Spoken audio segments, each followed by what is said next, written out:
Hello student, this is Ruby and welcome to my channel Padhai Likhai. आज की इस video में हम बात करेंगे जूल्स लॉ ऑफ हीटिंग के बारे में, जो कि आपके बोर्ड एग्जाम के लिए फिजिक्स का काफ़ी इंपॉर्टेंट टॉपिक है। ठीक है, आगे आने वाली वीडियोस में मैं फिजिक्स के और भी इंपॉर्टेंट टॉपिक और इंपॉर्टेंट क्वेश्चन लेकर आने वाली हूँ। तो अगर आप इस चैनल पर नए हो तो चैनल को सब्सक्राइब जरूर कर देना, और अगर वीडियो अच्छा लगे तो इसे लाइक एंड शेयर जरूर कर देना। तो चलिए जानते हैं जूल्स लॉ ऑफ हीटिंग के बारे में। जूल्स एक साइंटिस्ट थे जिन्होंने 1840 में पहली बार इलेक्ट्रिकल एनर्जी से हीट एनर्जी में हम लोग कैसे कन्वर्ट कर सकते हैं उसके बारे में बताया था। यानी कि करंट से कैसे हीट जनरेट किया जा सकता है उसके बारे में रिलेशंस को बताया कि करंट और हीट के बीच में क्या रिलेशंस है, और उसी के नाम पे जूल्स लॉ ऑफ हीटिंग रखा गया। होता क्या है कि मान लो आप फ़ोन चार्ज करते हो तो होता क्या है, तो आपका फ़ोन कभी कभी थोड़ा सा गर्म हो जाता है। आप लैपटॉप चार्ज करते हो तो वो भी थोड़ा सा क्या हो जाता है, गर्म हो जाता है। बट यहाँ पे हमें हीट की ज़रूरत नहीं होती है। ठीक है, यहाँ पे जो हीट कन्वर्ट होता है इलेक्ट्रिकल एनर्जी से, यहाँ पे ये लैपटॉप चार्ज तो हुआ लेकिन थोड़ा सा हीट एनर्जी में भी कन्वर्ट हो गया, और वो एनर्जी क्या हुआ, वेस्ट हो गया। यहाँ पे हमें हीट की ज़रूरत नहीं थी। बट कई बार हमें हीट की ज़रूरत होती है। कहाँ पे, हमारे घरों में आयरन का जो हम लोग यूज़ करते हैं वो किसके थ्रू हम लोग करते हैं, जब इलेक्ट्रिकल एनर्जी से हीट एनर्जी में कन्वर्ट करके हम लोग आयरन का यूज़ करते हैं। ठीक है, और हमारे घरों में जो हीटर होता है वो भी किसके कारण होता है, इलेक्ट्रिकल एनर्जी, इलेक्ट्रिसिटी के द्वारा ही तो हम लोग हीट में इसको कन्वर्ट करते हैं। ठीक है, तो ये सभी चीज़ें हम लोग कैसे यूज़ कर पाते हैं, जूल्स लॉ ऑफ हीटिंग के कारण इन्होंने ही रिलेशन बताया करंट और हीट के बीच में। तभी इन चीज़ों का डिस्कवर हुआ, और तभी हम लोग इन चीज़ों का यूज़ कर पाते हैं। तो चलिए जानते हैं कि करंट और हीट के बीच में रिलेशन क्या है।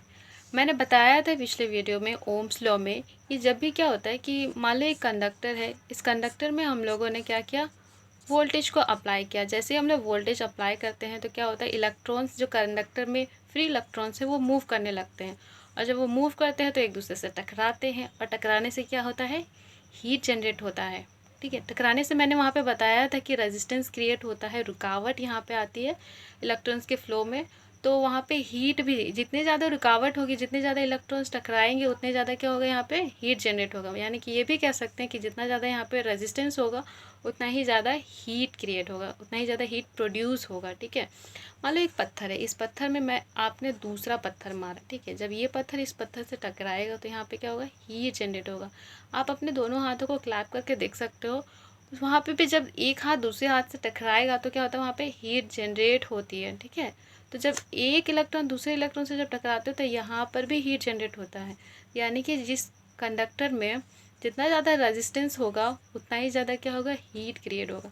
यहाँ पे मैंने बताया कि हीटर में जो हम लोग का हीट कैसे क्रिएट होता है, करंट जब हम लोग इसमें पास करते हैं, तो जब हम लोगों ने लैपटॉप में करंट पास किया तो यहाँ पे इतना हीट तो यहाँ पे जनरेट नहीं हुआ।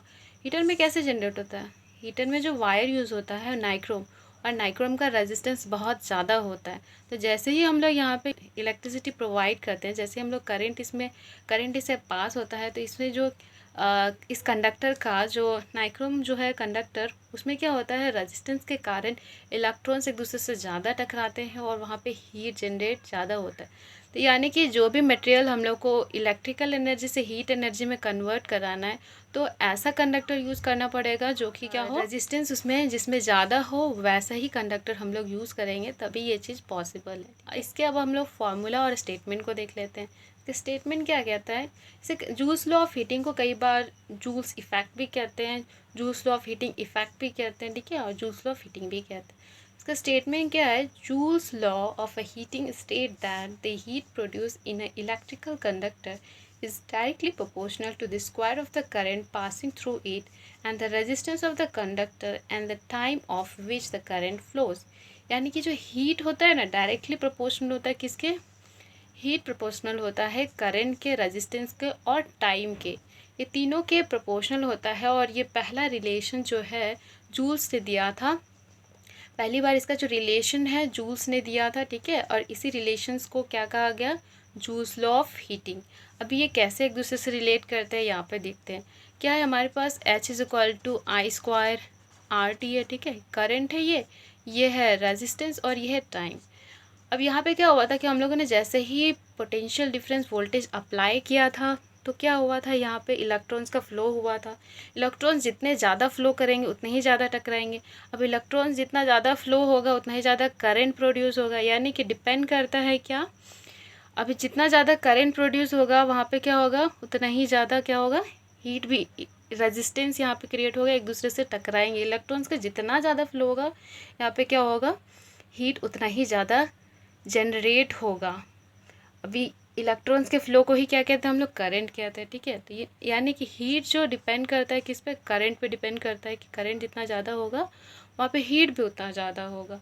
और करंट जो है और जो हीट जो है ऑल्सो डिपेंड करता है रेजिस्टेंस पे। यहाँ पे जो टकराते हैं इलेक्ट्रॉन्स, उसी के प्रक्रिया को रुकावट आती है इलेक्ट्रॉन्स पे, उसी को तो हम लोग रेजिस्टेंस कहते हैं। इट मीन्स कि जिस कंडक्टर में रेजिस्टेंस जितना ज़्यादा होगा हीट भी जनरेट उतना ही ज़्यादा होगा। तो जो है हीट डायरेक्टली प्रोपोर्शनल होता है किसके, रेजिस्टेंस के भी। अभी मान लो आपने जो फ़ोन चार्ज किया था 2 मिनट के लिए चार्ज किया, और एक फ़ोन को आपने 10 मिनट के लिए चार्ज किया, तो कौन सा फ़ोन गर्म होगा ज़्यादा। ऑफकोर्स 10 मिनट जो आपने ज़्यादा चार्ज किया है फ़ोन, उसमें थोड़ा सा हीट ज़्यादा होगा, और इसको जो आपने चार्ज किया तो उसमें कम होगा, लगभग ना के बराबर होगा 2 मिनट में। तो टाइम पे, इट मीन्स कि जो हीट डिपेंड करता है किस पे, टाइम पे भी डिपेंड करता है। तो इसलिए जो एच का हीट का फॉर्मूला होगा क्या होगा, I²RT होगा, और इसी को क्या बोला जाता है, जूल्स लॉ ऑफ हीटिंग, ठीक है। इसके कुछ और भी फॉर्मूले बच सकते हैं, उसे भी आप देख लीजिए, आपके न्यूमेरिकल्स में काम आएंगे। तो यहाँ पे क्या दिया हुआ, I²RT। अब V, मान लो आपको वोल्टेज दिया हो, टाइम दिया हो, और आपको हीट निकालने के लिए दिया हो, ठीक है, और आपको रेजिस्टेंस दिया ही ना हो, तो आप कैसे निकालोगे। करंट भी दिया हो, मान लो करंट दिया हो, वोल्टेज दिया हो, टाइम दिया हो, रेजिस्टेंस नहीं दिया हो, तो आप कैसे निकालोगे। तो होता क्या है कि यहाँ पे IR क्या होता है, वोल्टेज होता है। तो आप यहाँ पे जैसे ओम्स लॉ है ना, V=IR, तो यहाँ पे एक IR को आप क्या लिख सकते हो, V लिख सकते हो। तो यहाँ पे एक V हो गया, एक I बच गया I, और यहाँ पे T बच गया। तो अगर रेजिस्टेंस नहीं दिया हो तो इस फार्मूला का आप यूज़ कर सकते हो, ठीक है। फिर कई बार क्या हो सकता है, करंट ही ना दिया हो, रेजिस्टेंस दिया हो, वोल्टेज दिया हो, रेजिस्टेंस दिया हो, वोल्टेज दिया हो, और टाइम दिया हो, ठीक है, आपको करंट ही ना दिया हो, तो आप इस फार्मूला का यूज़ कैसे करोगे। तो यहाँ से आप करंट निकालो, I= क्या होता है, V/R। तो यहाँ पे करंट की जगह पे V पुट कर दो, तो अब क्या क्या हो जाएगा, यहाँ पे V²/R × T, और H= ये रिलेशन आ गया, ठीक है। तो ये 3 फार्मूले यूज़ होते हैं यहाँ पे हीट के न्यूमेरिकल को सॉल्व करने के लिए, ठीक है। तो आपको इसको याद रखना है, बाकी आप इन दोनों में भी कन्वर्ट कर सकते हो। आपको ओम्स लॉ का फार्मूला तो पता ही है, उसी का यूज़ करके आप दोनों फार्मूले बना सकते हो, ठीक है। चलिए अब हम लोग न्यूमेरिकल को सॉल्व करते हैं। यहाँ पे हमारे पास एक क्वेश्चन दिया हुआ है कि calculate the heat energy produce in the resistance of a 5 ohm when 3 ampere current flows through it for 2 minute. यानी कि रेजिस्टेंस यहाँ पे कितना दिया हुआ है, 5 ओम का दिया हुआ है, और करंट दिया हुआ है हमारे पास 3 एम्पेयर का, और टाइम कितना दिया हुआ है, 2 मिनट। यहाँ पे जो टाइम रहेगा वो क्या रहेगा, सेकंड में रहेगा, ठीक है। SI यूनिट में सारे रहेंगे, तो इसको हम लोग चेंज कर लेते हैं, 2 × 60, और ये हमारा सेकंड में चेंज हो गया, ठीक है। अभी निकालने क्या बोला है, हीट एनर्जी। तो हीट एनर्जी का सिंपली फार्मूला यूज़ कर लेंगे। हमारे पास दिया हुआ R दिया हुआ, I दिया हुआ, T। तो इस फार्मूले में जो हमारा था, ये तीनों कहाँ पे सूट करते हैं, इस फार्मूला का हम लोग यूज़ कर सकते हैं, ठीक है। तो यहाँ पे सिंपली हम लोग यूज़ कर लेते हैं, H= I²RT। आप यहाँ पे भी लिख सकते हो, H= I²RT, H= VI TV था, और H= V²R × T। आप ये तीनों आप देख लेना कि आपके पास क्या क्या चीज़ें दी हुई है क्वेश्चन में, उसी के हिसाब से आप क्या करोगे, फार्मूला का यूज़ करोगे। तो I²RT यहाँ पे ये चीज़ हम लोग यूज़ कर सकते हैं हीट निकालने के लिए। I दिया हुआ 3 का स्क्वायर कर देंगे, रेजिस्टेंस दिया हुआ 5 × टाइम दिया हुआ हमारे पास, ये निकल के आता है 120, 3 3 × 9 × 5 × 120। इसको मल्टीप्लाई कर देंगे, ये हो जाएगा 45, 12,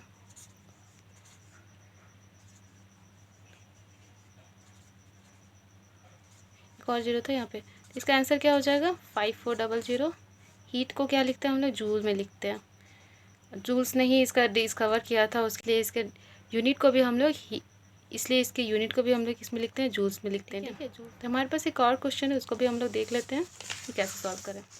ये हमारे पास क्वेश्चन दिया हुआ है कि 100 joule of a heat is produced when each second in a 4 ohm resistance, find the potential difference across the resistor। यहाँ पे दिया हुआ है कि हीट यहाँ पे दिया हुआ ऑलरेडी, यहाँ पे हीट दिया हुआ है जूल्स में। अभी जूल तो ऐसा यूनिट किसका होता है, हीट का होता है, यहाँ पे वैसे बोला गया है। अब बोला ईच सेकेंड, यानी कि टाइम कितना दिया हुआ है, 1 सेकेंड। और दूसरा बोल रहा है कि 4 ओम का रजिस्टर दिया हुआ है, ठीक है। तो यहाँ पे हीट दिया हुआ है, टाइम दिया हुआ है और रेजिस्टेंस दिया हुआ है। निकालने क्या बोल रहा है, पोटेंशियल डिफरेंस। अभी हम लोग जानते हैं पोटेंशियल डिफरेंस और हीट के बीच में रिलेशंस को। यहाँ पे आई नहीं दिया हुआ है, ठीक है।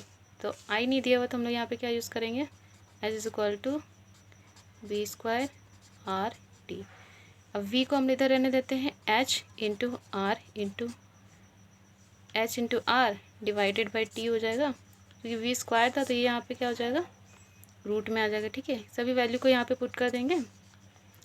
तो ये रहा हमारा वैल्यू, एच का वैल्यू क्या हो गया 100 इंटू आर के value 4 divided by time 1 second. अभी होगा 400 डिवाइडेड बाई 1, इसको रूट से बाहर निकालेंगे तो क्या हो जाएगा 20, यानी कि रेजिस्टेंस जो निकल के आ जाएगा 20 ओम। ये हमारा 20 ओम का रेजिस्टेंस निकल के आ गया, ठीक है। आगे आने वाले वीडियोस में फिजिक्स के और भी इम्पॉर्टेंट टॉपिक लेकर आऊँगी। तो मिलते हैं अगले वीडियो में नई टॉपिक के साथ, तब तक के लिए कीप लर्निंग।